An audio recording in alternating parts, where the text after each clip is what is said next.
পশ্চিমবঙ্গের মুখ্যমন্ত্রী শুভেন্দু অধিকারী ক্ষমতা গ্রহণের পর সীমান্ত দিয়ে এখন পর্যন্ত 10,000 অবৈধ অনুপ্রবেশকারী বাংলাদেশে প্রবেশ করেছে। বিভিন্ন হোল্ডিং সেন্টারে আরো 1,800 জন অপেক্ষায় রয়েছেন এবং প্রতিদিন তাদের ঠেলে দেওয়া হচ্ছে অনুপ্রবেশকারীদের বাংলাদেশে, দাবি করেছে শুভেন্দু অধিকারী।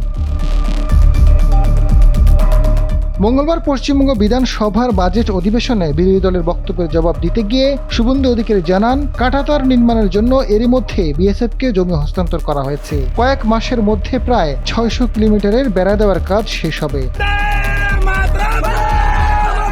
অনুপ্রবেশকারী এবং ভারতীয় নাগরিকদের মধ্যে স্পষ্ট পার্থক্য টেনে শুভেন্দু অধিকারী জানান, যাদের বিরুদ্ধে ব্যবস্থা নেওয়া হচ্ছে তারা ভারতীয় নাগরিক নন। কাঁটাতার নির্মাণের আগে যারা পালাতে চান পালিয়ে যান। তার ডাকে সাড়া দিয়ে হরিপুর দিয়ে অনেকে পালিয়েছে। বাকি যদি পরিচিত কেউ থাকে তাদেরকে বলুন তাড়াতাড়ি চলে যেতে। এর মধ্যে 10,000 বের করেছি।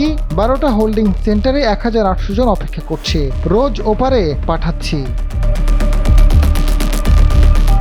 কারা অনুপ্রবেশকারী আর কারা ভারতীয় তা এখন পরিষ্কারভাবে দেখা যাচ্ছে জানিয়ে পশ্চিমবঙ্গের মুখ্যমন্ত্রী জানান, আগে আপনারা দেখতে পাচ্ছিলেন না, তারা ভারত সরকারের আইন কার্যকর করছে।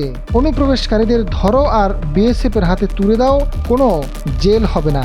এদেশের টাকা দিয়ে অপূর্ণা জ্যোৎস্না হবে, প্রধানমন্ত্রীর সূর্যগর হবে, বার্ধক্য কিংবা বিধবা ভাতা বাড়বে, বেকার যুবক যুবতীরা চাকরি পাবে, ভাঙা স্কুল সংস্কার হবে এবং পানীয় জলের ব্যবস্থা আরও বাড়ানো হবে। কিন্তু অনুপ্রবেশকারীদের জেলের খাবার, কাপড় আর ওষুধ তারা জোগাতে পারবে না।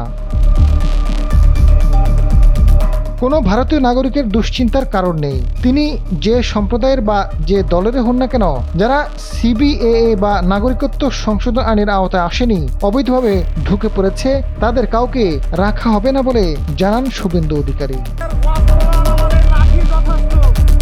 আজাদ ফারুক, সময়ের আলো।